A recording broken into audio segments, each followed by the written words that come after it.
एक सेकंड। वह फव्वारे में एक सिक्का फेंकता है। यह सेकंड और यह फेंक मानवता की नीति को पहचान से परे बदल देगा। शायद यही वह क्षण है जो घटनाओं की एक ऐसी श्रृंखला को जन्म देगा जिसके परिणामस्वरूप पहली बार किसी मनुष्य का पैर मंगल की सतह को छुएगा। या शायद कोई भिखारी उस सिक्के को उठा ले, उसकी तरल प्रकृति का उपयोग कर शराब की एक निश्चित मात्रा प्राप्त करे, नशे में धुत हो जाए और एक अनियंत्रित अवस्था में कोई अपराध कर बैठे। उदाहरण के लिए, घर लौट रही किसी वैज्ञानिक की पत्नी की हत्या कर दे।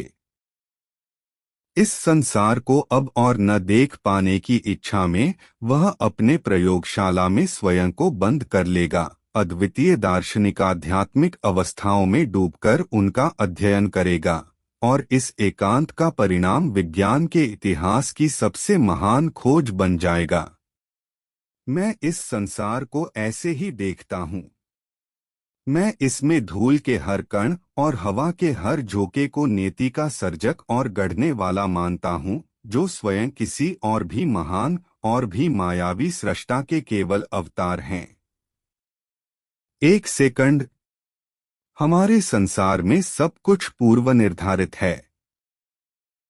तुम्हारा जीवन और तुम्हारी मृत्यु, तुम्हारा जन्म और तुम्हारा विकास प्राचीन विश्व में घास के एक तिनके के हल्के कंपन से, पुनर्जागरण काल में प्रेमियों के एक कोमल चुंबन से, और 19वीं व 20वीं शताब्दी के संधिकाल में सूर्य की एक उज्ज्वल किरण से प्रभावित हुए थे। इन सभी और ऐसी ही उच्च इच्छा की अभिव्यक्तियों ने मिलकर तुम्हारा वर्तमान रचा, पर उनके लिए अपने समय में उनका जीवन, तुम्हारा वर्तमान, उनका भविष्य अकल्पनीय था। उनकी चेतना और समझ की सीमाओं के कारण, जिसमें दार्शनिक आध्यात्मिक सीमाएं भी शामिल हैं, जो तुम्हें सरल और साधारण प्रतीत होता है, वह उनके लिए असंभव था, यद्यपि उन्होंने उसे सबसे प्रत्यक्ष और अनजाने ढंग से प्रभावित किया। एक सेकंड। घास के तिनके का हल्का सा कंपन। और संभव है कि वही कंपन उस गाय की दृष्टि में आया हो जिसने तुम्हारे पूर्वजों को पोषक और अनुकूल दूध दिया, जिन्होंने बदले में कर्मों और अकर्मों की एक श्रृंखला को जन्म दिया, जो सीधे तुम्हारे अस्तित्व तक पहुंची। एक सेकंड। वही सेकंड, चाहे वह प्राचीन काल में हो, वर्तमान में हो या भविष्य में, जिसने तुम्हें इन पंक्तियों को लिखने की अनुमति दी, जो साहित्य से कहीं अधिक हैं। यह दार्शनिक आध्यात्मिक कीमिया है। यह शब्दों के माध्यम से दार्शनिक पत्थर की खोज का प्रयास नहीं, बल्कि स्वयं दार्शनिक पत्थर है। इसे स्पर्श करो और शाश्वत ज्ञान को ग्रहण कर अनंत जीवन प्राप्त करो।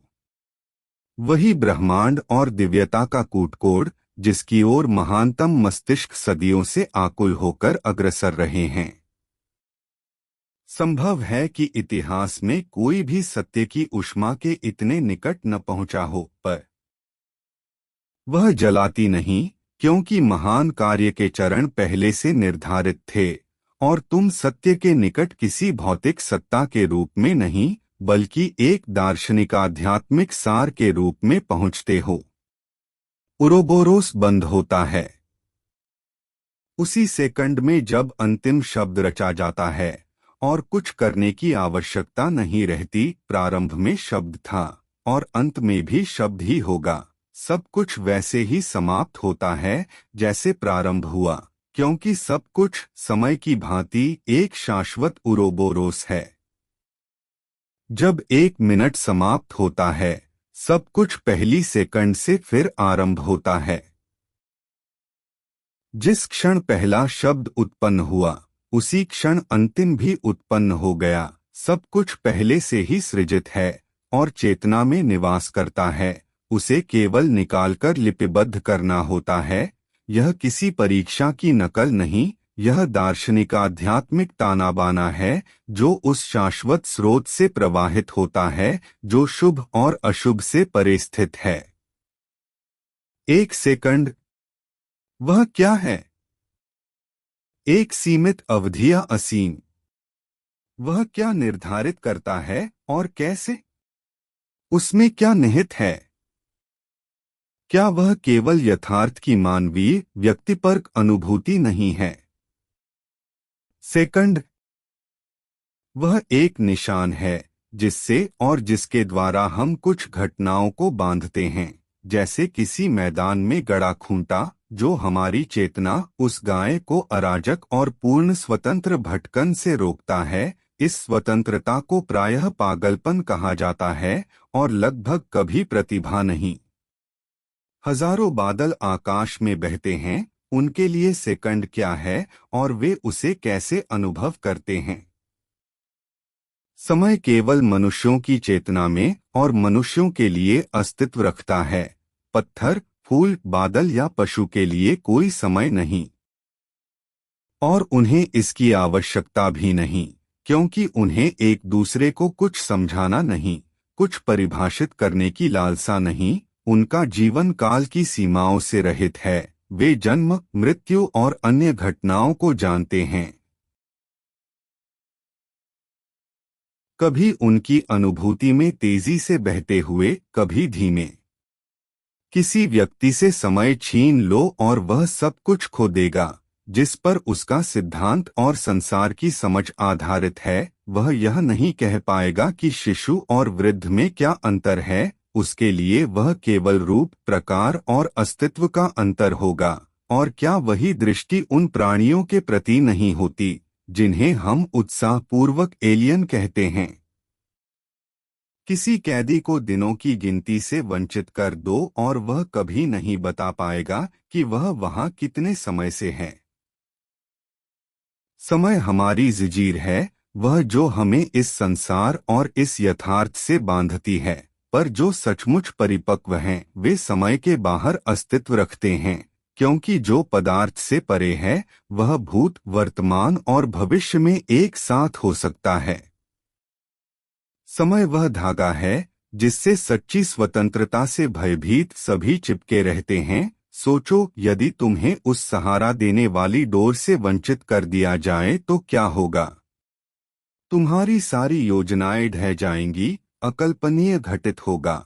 लोग एक दूसरे को समझना बंद कर देंगे और अराजकता फैल जाएगी। पर क्या यही हमारे संसार की वास्तविक प्रकृति नहीं थी? समय के आविष्कार से पहले आदिम मानव इस अवधारणा को नहीं जानता था और न ही उसके विभाजनों को। और क्या इसी प्रकार दिव्यता ने हमारे संसार की रचना नहीं की थी? समय की किसी भी संकल्पना या समझ के बिना समय हमारी चेतना की नींव पर खड़ी एक अधिरचना है।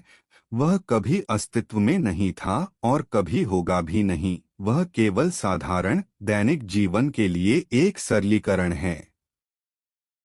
सच्चे मनुष्य, दार्शनिक, आध्यात्मिक प्राणी समय के बाहर अस्तित्व रखते हैं, उसकी जंजीरों और सीमाओं में से एक के रूप में। यह समझो कि हम समय में नहीं जीते, जैसे उसके अंश हों। हम उसे रचते हैं, और जिसे तुम रचते हो उसे नियंत्रित भी कर सकते हो। एक सेकंड में मैं किसी भी युग, किसी भी व्यक्ति के किसी भी स्थान में हो सकता हूँ, क्योंकि समय उनकी भी रचना है और अब मेरी भी। इसके अतिरिक्त समय की अवधारणा प्रायः क्रम से जुड़ी होती है, जिसमें एक सेकंड के बाद दूसरा, एक मिनट के बाद दूसरा और एक घंटे के बाद दूसरा आता है।